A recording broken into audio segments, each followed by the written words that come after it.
ओम नमो भगवते वासुदेवाय नमः। तो आइए आज हम माता बहनें सावन के महीने में आइए श्री सत्यनारायण भगवान की कथा हम प्रारंभ कर रहे हैं। तो आइए हम सब यहाँ माता बहनें श्री सत्यनारायण भगवान का पूजन करते हैं और उन्हें प्रसाद पवाते हुए हम अपनी आगे की कथा को प्रारंभ करते हैं। ओम श्री सकल विक्रम भगवान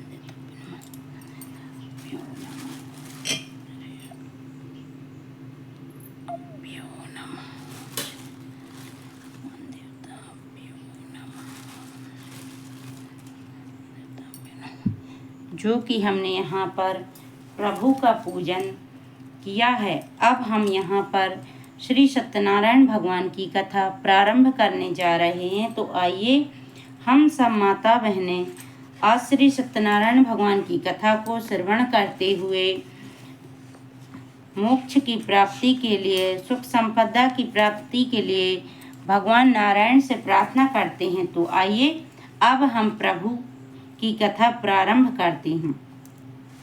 बोलिए श्री सत्यनारायण भगवान की जय हो। मुनि व्यास जी ने कहा, बहुत समय पहले नौमी शरण तीर्थ में 88,000 ऋषियों ने प्राणवेद श्री सूत जी से पूछा कि हे सूत जी, इस कलयुग में वेद विद्या रहित मानवों को ईश्वर भक्ति किस प्रकार मिलेगी तथा उनका उद्धार कैसे होगा? हे मुनि श्रेष्ठ, ऐसा कोई व्रत अथवा तप बताएं जिसके करने से थोड़े समय में पुण्य प्राप्त हो तथा मन वांछित फल भी मिले। ऐसी कथा सुनने की हमारी बहुत इच्छा है। इस प्रश्न पर शास्त्रों के ज्ञाता श्री सूत जी ने कहा कि हे वैष्णव में पूज्य, आपने प्राणियों के हित एवं कल्याण की बात पूछी। अब मैं उस श्रेष्ठ व्रत को आप लोगों से कहूंगा जिससे मुनि श्रेष्ठ श्री नारद जी ने श्री लक्ष्मी नारायण भगवान से पूछा था और श्री लक्ष्मी नारायण भगवान ने नारद जी को बताया था।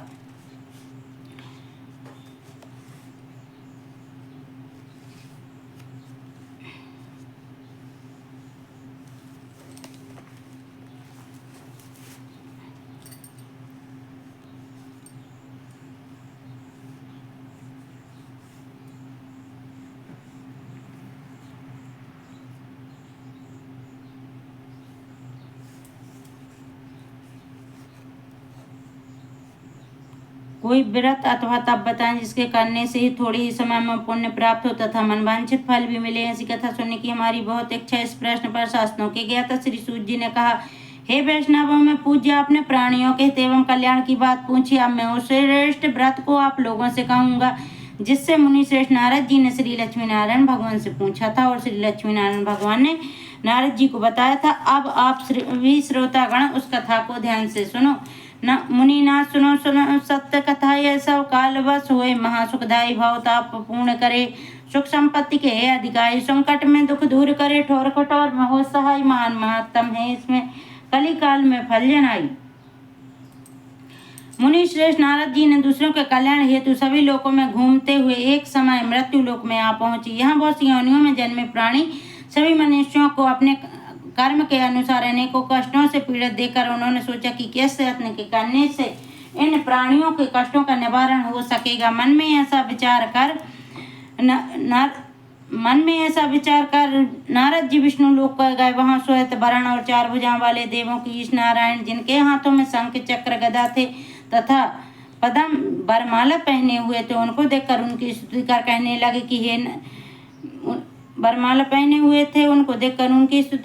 लगे कि नारद जी ने कहा कि हे भगवान, आप अति शक्तिमान हैं, आप मन तथा वाणी भी आपको नहीं पा सकती, आपका आदि अंत मध्य भी नहीं है, तब आप निर्गुण स्वरूप हैं, सुदृष्टि के कारण भक्तों को कष्ट देने वाले हो, आपको मेरा सत्संग नमन है। नारद जी से इस प्रकार की प्रार्थना सुनकर विष्णु भगवान बोले, हे योगीराज, आपके मन में क्या है? आपका किस कार्य से यहाँ आना हुआ है? निसंकोच सारी बातें कहें। तब मुनि श्रेष्ठ नारद जी ने कहा, मृत्यु लोक में सब मनुष्य जो अनेक योनियों में पैदा हुए हैं अपने अपने कर्मों के द्वारा अनेकों प्रकार के कष्टों के कारण दुखी हैं। हे स्वामी, यदि आप मुझ पर दया रखते हैं तो बताइए कि उन मनुष्यों के सब कष्ट थोड़े ही यत्नों किस प्रकार से दूर हो सकते हैं। श्री विष्णु भगवान ने कहा, नारद, मनुष्यों की भलाई हेतु यह बहुत उत्तम प्रश्न किया है। जिस व्रत को करने से मनुष्य कष्टों से छूट जाता है, व्रत मैं तुमसे कहता हूँ सो सुनो। अति पुण्य प्रदान करने वाला स्वर्ग तथा मृत्यु लोक में दोनों एक दुर्लभ, एक अति उत्तम व्रत है जो आज मैं तुमसे कहता हूँ। श्री सत्यनारायण भगवान का यह व्रत विधि विधान पूर्वक संपन्न करने पर मनुष्य इस धरती पर सभी प्रकार के सुखों को भोग कर मरणोपरांत मोक्ष को प्राप्त करता है।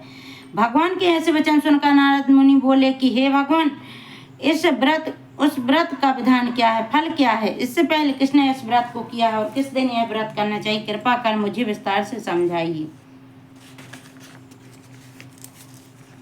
श्री विष्णु भगवान ने कहा कि हे नारद, दुख, शोक एवं सभी प्रकार की व्याधियों को दूर करने वाला यह सब स्थानों पर विजय दिलाने वाला है। श्रद्धा और भक्ति के साथ किसी भी दिन मनुष्य संध्या के समय श्री सत्यनारायण भगवान की ब्राह्मणों और बंधुओं के साथ पूजा करे। भक्ति भाव से केले का फल, नैवेद्य, घी, शहद, शक्कर अथवा गुड़, दूध व गेहूं का आटा सवाया ले। गेहूं के अभाव में साठी चावल का चूर्ण भी ले सकते हैं।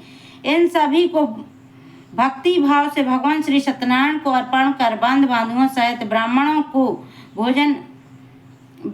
को भोजन कराएं। इसके पश्चात स्वयं ही भोजन कर रात्रि में श्री सत्यनारायण भगवान के गीत का आयोजन कर सत्यनारायण भगवान का स्मरण करते हुए समय व्यतीत करें। इस तरह से जो भी मनुष्य व्रत करेंगे उनकी सब मनोकामना अवश्य ही पूर्ण होंगी। विशेष रूप से कलयुग में यही एक ऐसा उपाय है जिससे अल्प और कम समय में कम धन और महान पुण्य की प्राप्ति हो सकती है। महान संत सूत जी ने कहा कि हे ऋषियों, जिन्होंने प्राचीन काल में इस व्रत को किया है उनका इतिहास मैं आपसे कहता हूँ, सो आप ध्यान से सुनो।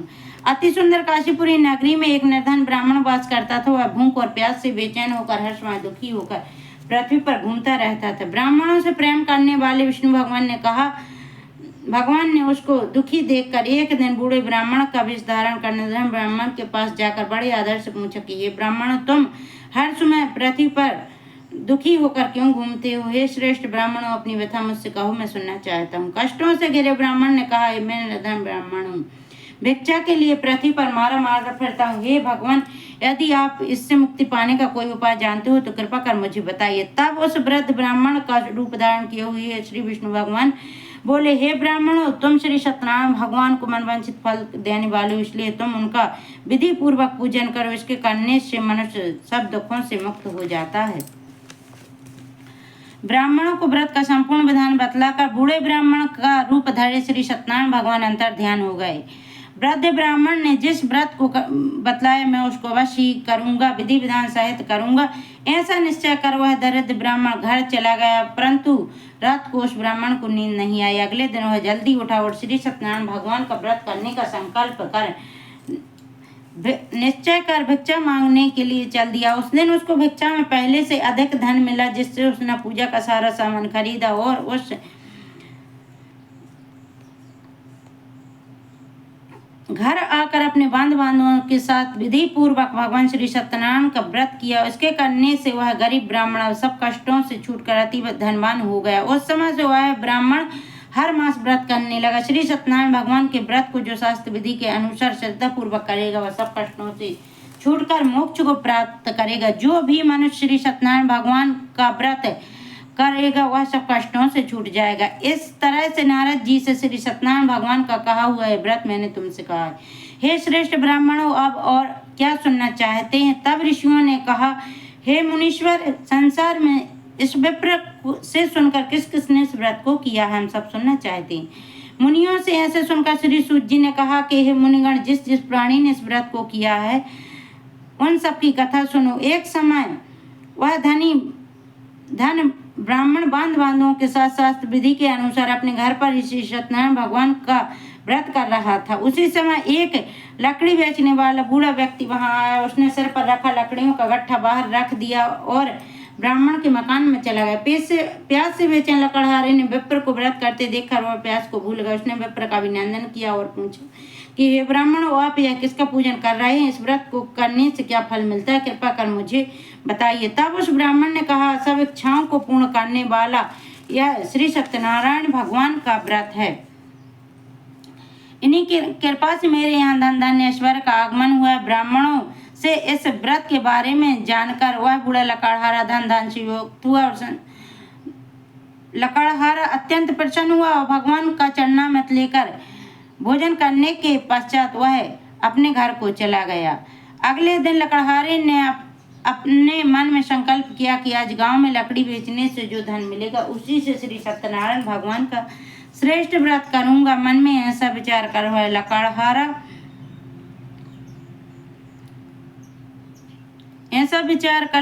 लकड़ियों का गट्ठा अपने सिर पर रखकर जिस नगर में धनवान लोग रहते थे ऐसे सुंदर नगर में चला गया। उस दिन उसे उन लकड़ियों का दाम पहले से चौगुना मिला। तब वह बूढ़ा लकड़हारा बहुत प्रसन्न होकर पके केले, शहद, शक्कर, घी, दूध और गेहूं का चूर्ण इत्यादि श्री सत्यनारायण भगवान के व्रत की सभी सामग्री लेकर अपने घर आया। फिर उसने अपने बांधवों को बुलाकर विधि विधान के अनुसार भगवान का पूजन एवं व्रत किया। उस व्रत के प्रभाव से वह बूढ़ा लकड़हारा धन धान से युक्त हुआ और संसार के समस्त सुखों को भोगकर वैकुंठ धाम को चला गया। इति श्री सत्यनारायण कथा द्वितीय अध्याय संपूर्ण। तृतीय अध्याय शुरू। श्री सूत जी बोले कि हे श्रेष्ठ मुनियों, अब मैं आगे की कथा कहता हूँ सो सुनो। प्राचीन काल में उल्कामुख नाम का एक महान ज्ञानी राजा था, जितेंद्रियों और सत्यवक्ता था। प्रतिदिन मंदिरों में जाता तथा गरीबों को धन देकर उनके दुखों को दूर करता था। उसकी पत्नी कमल के समान वाली मुख वाली सती साध्वी थी। एक दिन भद्रशल्या नदी के तट पर वे दोनों विधि विधान से श्री सत्यनारायण भगवान का व्रत कर रहे थे। उस समय वह साधु नामक वैश्य आया। उसके पास व्यापार करने के लिए बहुत सधन था। वह वैश्य नाव को नदी किनारे ठहरा कर राजा के पास आया और राजा को व्रत करते देखकर उसने विनम्रता पूर्वक पूछा कि हे राजन, आप क्या कर रहे हैं? मेरी सुनने की बहुत इच्छा, कृपा कर मुझे भी समझाइए। महाराज उल्कामुख ने कहा, हे वैश्य, मैं अपने बांधवों के साथ पुत्र की प्राप्ति के लिए श्री सत्यनारायण भगवान का व्रत व पूजन कर रहा हूँ। राजा के वचन सुनकर साधु नामक वैश्य ने आदर से कहा कि हे राजन, मुझे भी इसका संपूर्ण विधि विधान बताइए। मैं भी आपके कहे अनुसार इस व्रत को करूंगा। मेरी भी कोई संतान नहीं। मुझे विश्वास है कि इस उत्तम व्रत को करने से अवश्य मुझे संतान प्राप्त होगी। राजा से व्रत के सब विधान सुनकर व्यापार से निमित्त हो वह वैश्य सुखपूर्वक अपने घर आया। उसने अपनी पत्नी को संतान देने व उस व्रत के विषय में बताया और प्रण किया कि जब मेरे कोई संतान होगी तब मैं भी उस व्रत को करूंगा। वैश्य ने ये वचन अपनी पत्नी लीलावती से भी कहे। एक दिन उसकी पत्नी लीलावती श्री सत्यनारायण की कृपा से गर्भवती हो गई। 10वें महीने में उसने एक अति सुंदर कन्या को जन्म दिया। दिनों दिन वह कन्या स्त्र बढ़ने लगी जैसे शुक्ल पक्ष का चंद्रमा बढ़ता है। उन्होंने कन्या का नाम कलावती रखा। एक दिन लीलावती ने मीठे शब्दों में अपने पति को याद दिलाया कि आपने जो भगवान का व्रत करने का संकल्प किया था अब आप उसे पूरा कीजिए। वैश्य ने कहा, हे प्रिय, मैं कलावती के विवाह पर करूंगा। इस प्रकार अपनी पत्नी को आश्वासन दे वह व्यापार करने के लिए विदेश चला गया।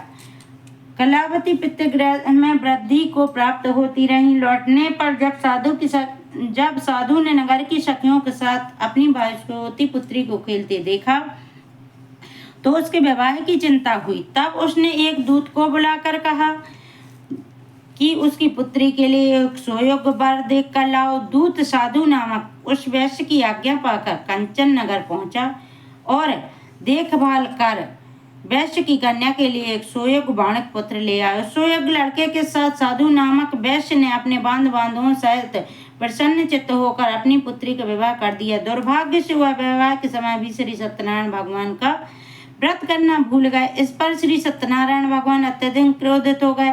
उन्होंने वैश्य को श्राप दिया कि तुम्हें दारुण दुख प्राप्त होगा। एक समय अपने कार्य में कुशल वह वैश्य अपने दामाद सहित नावों का बेड़ा लेकर व्यापार करने के लिए सागर के समीप स्थित रत्नपुर नगर में पहुंचा। रत्नपुर नगर में राजा चंद्रकेतु नामक राजा राज्य करता था। दोनों ससुर जमाई चंद्रकेतु राजा के उस नगर में व्यापार करने लगे। एक दिन भगवान श्री सत्यनारायण की माया से प्रेरित एक चोर राजा चंद्रकेतु का धन चुराकर भाग रहा था। राजा के दूतों को अपने पीछे तेजी से आते देखकर चोर ने घबराकर राजा के धन को वहीं रख दिया। धन को उस वैश्य की नाव में चुपचाप रख दिया जहां वे ससुर जमाई ठहरे हुए थे और वहां से भाग गया। जब राजा के दूतों ने उस वैश्य के पास राजा के धन को रखा देखा तो उन्होंने उन ससुर दामाद को ही चोर समझा और वे उन ससुर दामाद को बांध कर ले गए और राजा के समीप जाकर बोले, आपका धन चुराने वाले ये 2 चोर पकड़ कर लाए हैं, देखकर आज्ञा दे। तब राजा ने उन वैश्यों को की बात बिना सुने हुए उन्हें कारागार में डालने की आज्ञा दे दी। इस प्रकार राजा की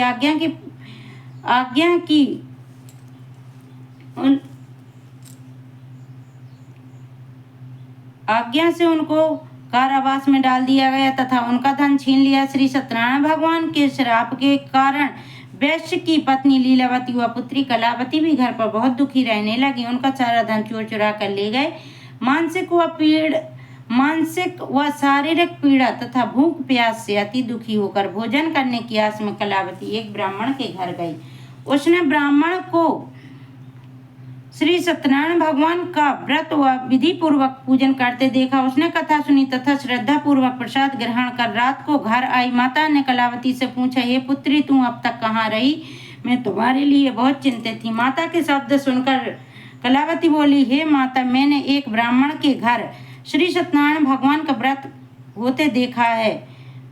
मेरी भी उस उत्तम व्रत को करने की बहुत इच्छा है। माता ने कन्या के वचन सुनकर सत्यनारायण भगवान के पूजन की तैयारी की और उसने बांधों से श्री सत्यनारायण भगवान का पूजन एवं व्रत किया और बार मांगा कि मेरे पति और दामाद से गृह घर लौट आएं। साथ ही विनती की कि हे प्रभु, अगर हमसे कोई भूल हो गई हो तो हम सबके अपराध क्षमा करो। श्री सत्यनारायण भगवान इस व्रत से प्रसन्न हो गए। उन्होंने राजा चंद्रकेतु को स्वप्न में दर्शन देकर कहा कि हे राजन, जिन 2 वैश्यों को तुमने बंदी बना रखा है वे निर्दोष हैं। प्रातः होती ही उनको छोड़ दो। जो उनका तुमने धन अधिग्रस्त किया है लौटा दो, अन्यथा मैं तुम्हारा राज्य, धन, पुत्र आदि नष्ट कर दूंगा। राजा से ऐसे वचन कहकर भगवान अंतर्ध्यान हो गए। प्रातःकाल राजा चंद्रकेतु ने दरबार में सबको अपना स्वप्न सुनाया और सैनिकों को आज्ञा दी कि दोनों वैश्यों को कैद से मुक्त कर दरबार में ले आओ। दोनों वैश्यों ने आते ही राजा को प्रणाम किया और राजा ने कोमल वचनों में कहा कि हे महानुभाव, तुम्हें अज्ञानवश ऐसा कठिन दुख प्राप्त हुआ है, अब तुम्हें कोई भय नहीं है, तुम मुक्त हो। ऐसा कहकर राजा ने उनको नए वस्त्र आभूषण पहनवाए तथा उनका धन जितना लिया था उससे चौगुना लौटाकर आदर से विदा किया। दोनों वैश्य ने अपने घर आते ही अपने घर को चल दिए। इति श्री सत्यनारायण कथा तृतीयो अध्याय संपूर्ण। चतुर्थो अध्याय शुरू। श्री सूत जी ने आगे कहा कि वैश्यों ने यात्रा आरंभ की, अपनी नगर की ओर चले और थोड़ी दूर आगे बढ़ने पर दंडी वेशधारी श्री सत्यनारायण भगवान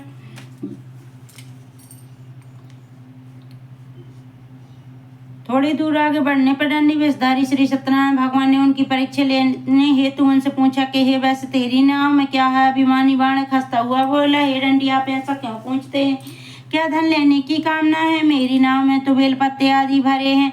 श्री सत्यनारायण भगवान बोले, तुम्हारा वचन सत्य हो। ऐसा कहकर वे वहां से चले गए और कुछ दूर जाकर समुद्र के तट पर कुटी बनाकर बैठ गए। दंडी महाराज जाने के पश्चात वैश्य ने नित्य क्रिया से निमित्त होने के बाद नाव को ऊंची उठी देखा और अचंभा किया। नाव में बेलपत्ती आदि देख मूर्छित हो जमीन पर गिर पड़ा और मूर्छा खुलने पर अति शोक आतुर करने लगा। तब उसके दामाद ने कहा, आप शोक ना करिए, यह तो दंडी महाराज का श्राप है, अतः हमें उनकी शरण में चलना चाहिए, वही हमारे दुखों का शोक अंत करेंगे। दामाद के ऐसे वचन सुनकर वह दंडी महाराज भगवान के पास पहुंचा और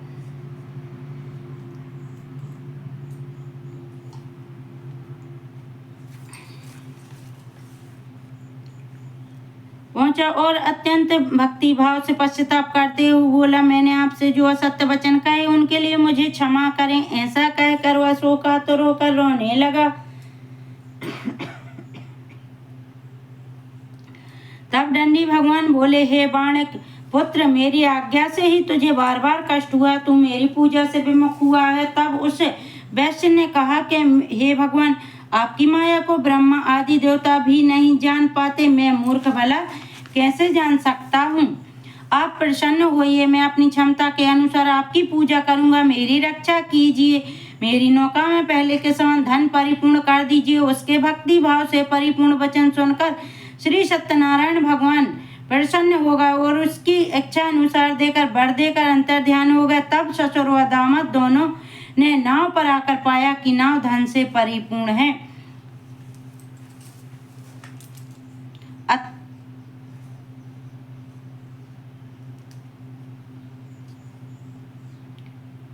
फिर वह विधि विधान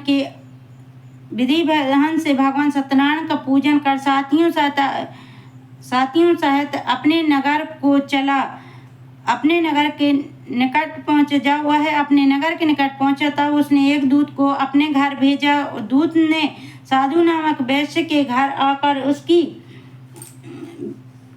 नामक वैश्य ने घर जाकर उसकी पत्नी को नमस्कार किया और कहा कि आपके पति और जमाता नगर के समीप आ गए हैं। लीलावती और उसकी कन्या कलावती उस समय भगवान का पूजन कर रही थीं। दूत का वचन सुनकर साधु की पत्नी ने बड़े हर्ष के साथ श्री सत्यनारायण भगवान का पूजन पूर्ण किया और अपनी पुत्री से कहा कि हे पुत्री, मैं अपने पति के दर्शन को जाती हूँ, तुम पूजन पूर्ण कर शीघ्र आ जाना। परंतु कलावती पूजन एवं प्रसाद छोड़कर अपने पति के दर्शन के लिए चली गई। पूजन एवं प्रसाद की अवज्ञा के कारण सत्यनारायण भगवान रुष्ट हो गए। उसके पति को नाव सहित पानी में डुबो दिया। कलावती अपने पति को न पाकर रोती हुई जमीन पर गिर पड़ी।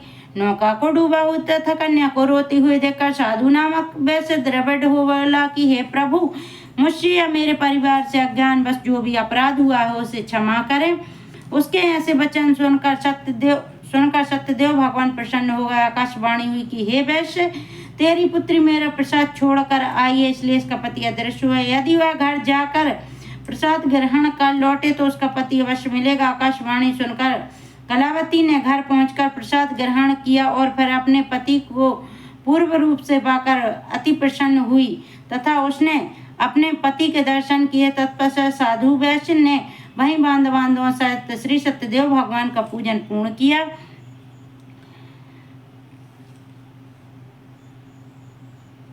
और समय समय पर आगे भी व्रत व पूजन कर कथा को सुनता रहा। अंत में वह श्लोक में समस्त प्रकार के सुखों को भोग कर वैकुंठ धाम को मोक्ष को प्राप्त हुआ। इति श्री सत्यनारायण कथा चतुर्थो अध्याय संपूर्ण। पंचम अध्याय शुरू।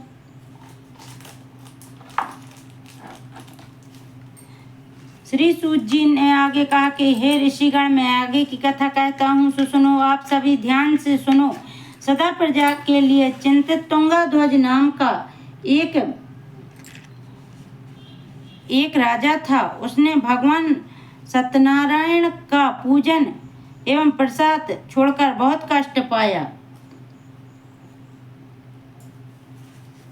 एक समय राजा वन में वन्य पशुओं को मारकर बड़ के वृक्ष के नीचे आया। वहां उसने ग्वालों को भक्ति भाव से बांधवों से श्री सत्यनारायण भगवान का पूजन करते देखा। परंतु राजा यह देखकर तो अभिमान के कारण ना वहां गया और ना ही श्री सत्यदेव भगवान को नमस्कार किया। जब ग्वालों ने भगवान का प्रसाद उसके सामने रखा तो वह प्रसाद त्याग कर अपने नगर को चला गया। नगर में पहुंचा, उसने देखा कि उसका सारा राज्य धन नष्ट हो गया। वह समझ गया कि यह सत्यदेव भगवान ने रुष्ट होकर किया है। तब वह वन में वापस आया और ग्वालों के समीप जाकर विधि पूर्वक पूजन एवं प्रसाद ग्रहण किया तो श्री सत्यनारायण भगवान की कृपा से सब कुछ पहले जैसा ही हो गया और लंबे समय तक सुख भोग कर मरण उपरांत मोक्ष को प्राप्त हुआ। जो भी मानव श्रेष्ठ और दुर्लभ व्रत को करेगा, श्री सत्यनारायण भगवान की कृपा से उसे धन की कोई कमी नहीं होगी। निर्धन धनी और बांधुओं से मुक्त होकर निर्भय हो जाता है। संतानहीन को संतान प्राप्त होती है तथा सब इच्छाएं पूर्ण कर अंत में वैकुंठ धाम को प्राप्त होता है। अब उनके बारे में भी जानिए जिन्होंने पहले इस व्रत को किया है और साथ ही उनके दूसरे जन्म की कथा भी सुनिए। सतानंद नामक वृद्ध ब्राह्मण ने सुदामा के रूप में जन्म लेकर